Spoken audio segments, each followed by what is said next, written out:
Welcome to Viji's cooking. நம்ம இன்றைக்கி பார்க்க போகிற ரெசிபி ஆலு பரோட்டா. நல்லா சாஃப்டாக கோதுமை மாவில் எப்படி செய்யலான்றதை பார்ப்போம். பாருங்கள் எவ்வளோ சாஃப்டாக இருக்குது, சூப்பராக இருக்கும்.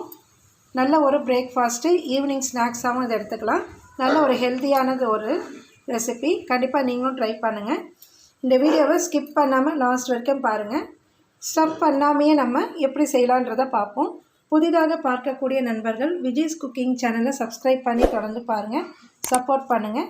வாங்க இப்போ இந்த ரெசிபி எப்படி செய்யலான்றதை பார்க்கலாம். ஆலு பரோட்டா செய்ய போகிறோம். ஆலுனா உருளைக்கிழங்கு. 4 உருளைக்கிழங்கு நல்லா சாஃப்டாக பாயில் பண்ணி, கை வச்சிங்கன்னா அழுந்துற மாதிரி சாஃப்டாக பாயில் பண்ணி எடுத்து வச்சுக்கலாம். அதுக்கு 2 பச்சை மிளகாய், நல்லா பொடியாக கட் பண்ண பச்சை மிளகாய் நம்ம கட் பண்ணிக்கணும். அதேமாதிரி சில்லி ஃப்ளெக்ஸ் நான் மிளகாத்தூளுக்கு பதிலாக சில்லி ஃப்ளெக்ஸ் மிக்சியில் போட்டு ஒரு 4 மிளகாய் இந்த மாதிரி பொடியாக துருவியிருக்கேன். அது பூண்டு ஒரு 4-5 பூண்டு, நல்லா ஒரு 6 பல்லு பூண்டு இந்த மாதிரி பொடியாக எவ்வளோ முடியுமோ உங்களால் பொடியாக கட் பண்ணிக்கோங்க. ஏன்னா நம்ம திரட்டும் போது இடிப்படாமல் இருக்கணும். இப்போ இந்த உருளைக்கிழங்கு நம்ம நல்லா இதை ஸ்மாஷ் பண்ணி சாஃப்டாக ஆக்கிக்கலாம். நல்லா இப்படி ஸ்மாஷ், நீங்கள் மத்து வச்சுருந்தா கூட இல்லை கரண்டி வச்சு கூட நம்ம சாஃப்டாக இந்த மாதிரி அழுத்துனிங்கன்னா நல்லா சாஃப்டாகிடும். ஒரு சின்ன இது கூட இருக்கக்கூடாது. அப்போ தான் நம்ம திரட்டும் போது நல்லா மெலீஸாக திரட்ட முடியும்.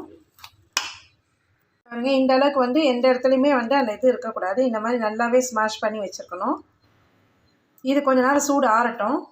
என்ன பேன் போட்டிருக்கேன். உங்களுக்கு வேணால் நீங்கள் பட்டர் சேர்த்துக்கலாம், இல்லை நெய் சேர்த்துக்கலாம். நான் கொஞ்சம் ஆயில் ஊற்றிருக்கேன். நம்ம எடுத்துருக்க அளவுக்கு ஏற்ற மாதிரி நம்ம ஆயிடும். நம்ம 4 உருளைக்கிழங்கு எடுத்துருக்கோம். ஒரு 1.5 கப்பு நான் கோதுமை மாவு தான் செய்ய போகிறேன். ஸோ அந்த அளவுக்கு நான் நெய் ஒரு 1.5 டீஸ்பூன் சேர்த்துட்டு எண்ணெயை கொஞ்சமாக நெய் வாசனைக்காகவும் நல்லா சாஃப்டாக வரும். நெய் சேர்த்தோன்னா நல்லா சாஃப்ட்னஸ் கிடைக்கும். இப்போ இதில் எண்ணெய் காஞ்ச உடனே நம்ம பொடியாக கட் பண்ணி வச்சுருக்க அந்த பூண்டை நம்ம இதில் சேர்த்துக்கலாம். சிம்மில் வச்சுக்கோங்க. அப்போ தான் அந்த ஃப்ளேவர் கரெக்டாக நம்மளுக்கு அந்த எண்ணெயில் இறங்கும், இல்லைன்னா தீஞ்சு போயிடும். நல்லா சிம்மில் லைட்டாக பொரியட்டும். நல்ல வாசனை வரும் உங்களுக்கு. அந்த பாஸில் வச்சுட்டோன்னா நம்ம அது சீக்கிரமாக கருகி போயிடும். இந்த மாதிரி பொடியாக கட் பண்ணிங்கன்னா நம்ம இந்த வதக்கும் போதே கொஞ்சம் அது வெந்துடும். நம்ம ஸ்மாஷ் பண்ணும்போது ஈஸியாக இருக்கும்.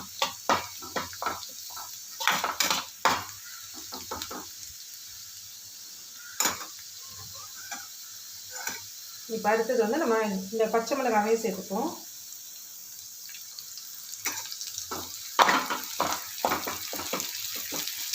எல்லாமே ஒரு 2. இப்போ இது எல்லாமே நல்லா செவந்துருச்சு. இப்போ நம்ம சில்லி ஃப்ளெக்ஸ் ஆட் பண்ணிப்போம்.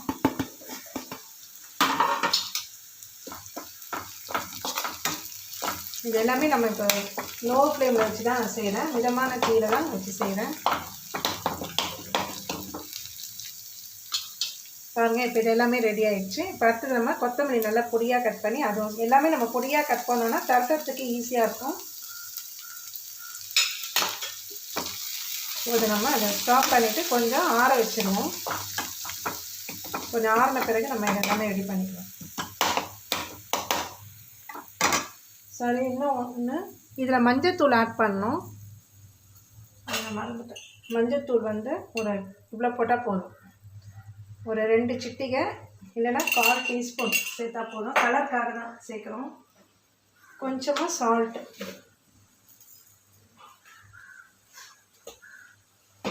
மாவுக்கு வேணால் நம்ம தனியாக உப்பு சேர்த்துக்கலாம். அவ்வளோதான். இப்போ இது ரெடி ஆகிடுச்சு. இது ஆறட்டும். இப்போ இதை கையில் வச்சு நல்லா ஸ்மாஷ் பண்ணிக்கலாம். இதை அங்கங்கே நம்மளுக்கு இந்த மாதிரி இருக்கும், அழுந்தாமல் இருக்கும். அதெல்லாம் நல்லா அழுத்திக்கலாம். நல்லா இந்த மாதிரி ஃபைன் பேஸ்ட் மாதிரி இருக்கணும். அப்போ தட்டும் போது நம்மளுக்கு ஈஸியாக இருக்கும், மாவு மாதிரி இருக்கும். இப்போ நம்ம வதக்கி வச்ச இந்த மசாலாவையும் நம்ம இதில் சேர்த்துக்கலாம். நல்லா ஆறிடணும். ஆறின பிறகு இது 2த்தையும் ஒன்றா சேர்த்துப்போம்.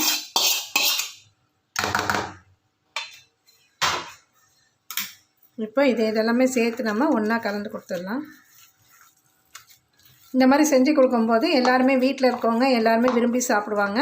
குழந்தைங்களுக்கும் பிடிக்கும். எதுவுமே தொட்டுக்க வேண்டாம், சும்மாவே சாப்பிட்டாலே நல்லாயிருக்கும். அதுவும் கோதுமை மாவில் தான் நம்ம செய்கிறோம், மைதா யூஸ் பண்ணல. இந்த பாருங்கள், இந்த மாதிரி குண்டு குண்டாக இருந்தால் அதெல்லாம் அழுத்தி விட்டுக்கோங்க. இப்போ இந்த மசாலா நம்மளுக்கு இப்போ ரெடி ஆயிடுச்சு. இப்போ அடுத்தது நான் ஒரு 1.5 கப்பு கோதுமை மாவு எடுத்து வச்சுருக்கேன். இந்த 1.5 கப் கோதுமை மாவை கொஞ்சம் கொஞ்சமாக சேர்த்து நம்ம இதில் பிசைய போகிறோம். கொஞ்சம் கொஞ்சமாக மொத்தமாக சேர்த்துக்க வேண்டாம், கொஞ்சம் கொஞ்சமாக போட்டுக்கலாம். இப்போ இதுக்கு தேவையான உப்பையும் நம்ம இதில் சேர்த்துப்போம். நம்ம தனியாக கோதுமை மாவு வந்து இது பிசைஞ்சிட்டு உள்ளே வச்சு ஸ்டஃப் பண்ணுவோம். அது கொஞ்சம் கஷ்டமாக இருக்கும் நம்மளுக்கு செய்யறதுக்கு. இந்த மாதிரி செய்யும்போது ஈஸியாக இருக்கும். கொஞ்சம் தேவையான அளவுக்கு நான் சால்ட்டு சேர்த்துக்கிறேன். நம்ம வெறும் அந்த மசாலாவுக்கு மட்டும்தான் சேர்த்தோம் இல்லைங்களா. இப்போ இதுக்கும் தேவையான அளவு சேர்த்துட்டோம். இது ஓரளவுக்கு கொஞ்சம் இப்படி பெசரி கொடுத்த பிறகு திருப்பி கொஞ்சம் மாவு ஆட் பண்ணிக்கலாம். இந்த மசாலாவுக்கு தேவையான மாவு ஆட் பண்ணாலே போதும்.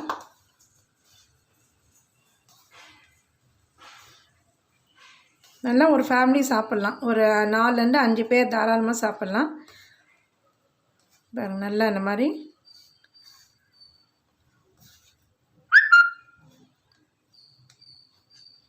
பொறுமையாக கலந்தால் தண்ணி எதுவுமே நம்ம சேர்க்க வேணாம்.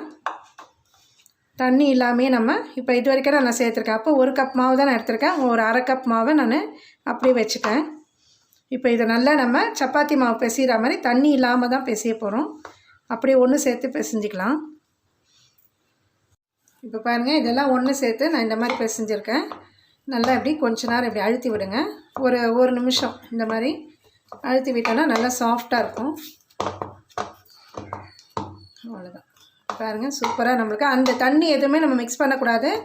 நம்ம அந்த மசாலாவுடைய அந்த ஈரப்பதத்துலேயே தான் நம்ம மாவு பிசைகிறோம். அதனால் அந்த மாவு எவ்வளோ பத்தமோ அந்த அளவுக்கு நம்ம உருளைக்கிழங்கு ஒரு 4 உருளைக்கிழங்கு எடுத்தால் 5 பேர் சாப்பிட்லாம். மாவு உருளைக்கிழங்கெல்லாம் சேர்த்து இப்போ இது நல்லா ரெடி ஆகிடுச்சு. மேலே கொஞ்சமாக ட்ரை ஆகாமல் இருக்கிறதுக்கு கொஞ்சமாக ஆயில் சேர்த்து, கொஞ்சமாக தான், நான் ரொம்ப சேர்க்கலை, கொஞ்சமாக ஆயில் சேர்த்து மேலே அந்த ஈரப்பதம்லாம் காயாமல் இருக்கணும். இது ஒரு 10 நிமிஷம் நம்ம அது வந்து செட் ஆகட்டும். அப்படியே கொஞ்சம் ஊறட்டும். எல்லா மசாலாவும் அதில் அப்படியே கரெக்டாக இருக்கும், செட் ஆகிடும். நம்ம அதுக்குள்ளே தரட்டுறதுக்கு ரெடி பண்ணிப்போம். இது ஒரு 10 நிமிஷமாக இப்போது ஊறியிருக்கு. நல்ல ஒரு சாஃப்ட்னஸ் கிடச்சிருக்கு. இப்போ நம்ம சப்பாத்திக்கு எப்படி நம்ம ரவுண்ட் பண்ணுவோமோ அந்த அளவுக்கு நீங்கள் உருண்டை எடுத்தால் போதும். நம்ம சப்பாத்திக்கு இந்த அளவுக்கு எடுப்போம் இல்லைங்களா, அந்த அளவுக்கே நம்ம எடுத்துக்கலாம். இந்த மாதிரி நல்லா எந்த விரிசலும் இல்லாமல், விரிசல் இல்லாத மாதிரி எடுத்துக்கோங்க. அப்போ தான் நம்மளுக்கு வந்து தரட்டும் போது நல்லாயிருக்கும். ரவுண்டாக இந்த அளவுக்கு எடுத்தால் போதுமானது. இப்போ நான் ரவுண்ட் பிடிச்சி வச்சிட்டேன். இப்போ நம்ம தரட்டிக்கலாம். கையில் மாவு ஊட்டுதுன்னா நீங்கள் கொஞ்சம் ஆயில் அப்ளை பண்ணிங்க, லைட்டாக வந்து எண்ணெய் வச்சுக்கலாம். மாவு டஸ்ட் பண்ணிவிட்டு மாவில் கொஞ்சம் அப்படி டிப் பண்ணி எடுத்துக்கோங்க. அப்போ தான் தரட்டுறதுக்கு ஈஸியாக இருக்கும். ஏன்னா நம்ம உருளைக்கிழங்கெல்லாம் போட்டிருக்கறனால சாஃப்டாக இருக்கும். நல்லா ரவுண்டாக, உங்களுக்கு ரவுண்டாக தரட்ட முடியும்னா ரவுண்டாக தரட்டிக்கோங்க. அப்படி இல்லைன்னா கூட நீங்கள் கொஞ்சம் ஓரளவுக்கு வட்டமாக தட்டின பிறகு ஒரு சின்ன தட்டு மாதிரி இருந்தால் அதை வச்சு அழுத்துனீங்கன்னா ரவுண்டாக வந்துடும். அந்த எக்ஸஸ் மாவெல்லாம் எடுத்து நீங்கள் இன்னொரு உருண்டை கூட நீங்கள் போட்டுக்கலாம். பாருங்கள், இந்த அளவுக்கு சாஃப்டாக.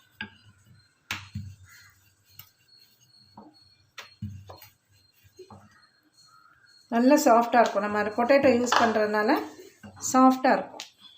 பார்த்து தரட்டணும், இல்லைன்னா பிரிஞ்சிக்கிறதுக்கும் சான்ஸ் இருக்குது.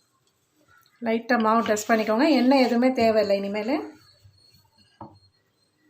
சாப்பிடும்போது நம்மளுக்கு அந்த வெஜ்ஜு போலிலாம் சாப்பிட்றோம் பாருங்கள், வெஜ்ஜு போலிலாம் செய்கிறது ரொம்ப கஷ்டமாக இருக்கும். ஏன்னா ரொம்ப பொடியாக கட் பண்ணணும். அதுக்கு இந்த அளவுக்கு தரட்டியிருக்கேன், சப்பாத்தி மாதிரி.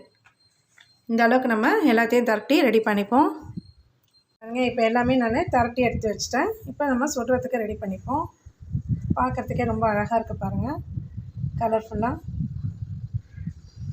இப்போ ஒரு தவா போட்டிருக்கோம் இல்லைங்களா, நல்லா ஹீட் ஆகணும், ஃபுல் ஹீட் ஆகணும். அப்போ தான் நம்ம போடும்போது அதில் வந்து பபுள்ஸ் நல்லா வரும். ரொம்ப நேரம் ட்ரை ஆகிடும். நம்ம சூடு இல்லாமல் நம்ம தவா போடும்போது நம்ம சப்பாத்தி போட்டுட்டோன்னா அது என்ன ஆகும்னா ரொம்ப நேரம் ஹீட் ஆனால் வெரைட்டி மாதிரி ஆகிடும், அந்த சாஃப்ட்னஸ் போயிடும். அதனால அதோடைய டிப்ஸ் என்னென்னா, நல்ல ஹீட் ஆன பிறகு நீங்கள் அதை போட்டிங்கன்னா உடனே மேலே வந்து ஒரு 2-3 செகண்ட்லேயே நம்மளுக்கு மேலே ஒரு பபுள்ஸ் வர ஆரம்பிக்கும். எண்ணெயை நம்ம இப்போ ஊற்றக்கூடாது. இது எல்லா சப்பாத்திக்குமே இதே மாதிரி தான் மெத்தடு. பாருங்கள், இப்போ இது நல்லா ரோஸ்ட் ஆகுது. இப்போ லைட்டாக மேலே எழும்பி வரும் பபுள்ஸ் மாதிரி. இப்போ நம்ம அடுத்த சைடு திருப்பி போடணும். இப்போயே நம்ம ஆயில் சேர்க்கக்கூடாது. பாருங்கள், இப்போ அடுத்த சைடு திருப்பி போட்டோன்னா திருப்பி பபுள்ஸ் வரும். இந்த டைமில் நீங்கள் பட்டர் வேணாலும் சேர்த்துக்கலாம். ஹெல்த்தியாக வேணும் குழந்தைங்களுக்குனா பட்டர் சேர்த்துக்கலாம், நெய் சேர்த்துக்கலாம். நான் இப்போ ஆயில் தான் சேர்க்க போகிறேன். பாருங்கள், இப்போ நம்ம ஆயில் சேர்த்துக்கலாம். லைட்டாக ஒரு சின்ன ஸ்பூன் வச்சு இப்படி ஸ்ப்ரெட் பண்ணிடுவோம்.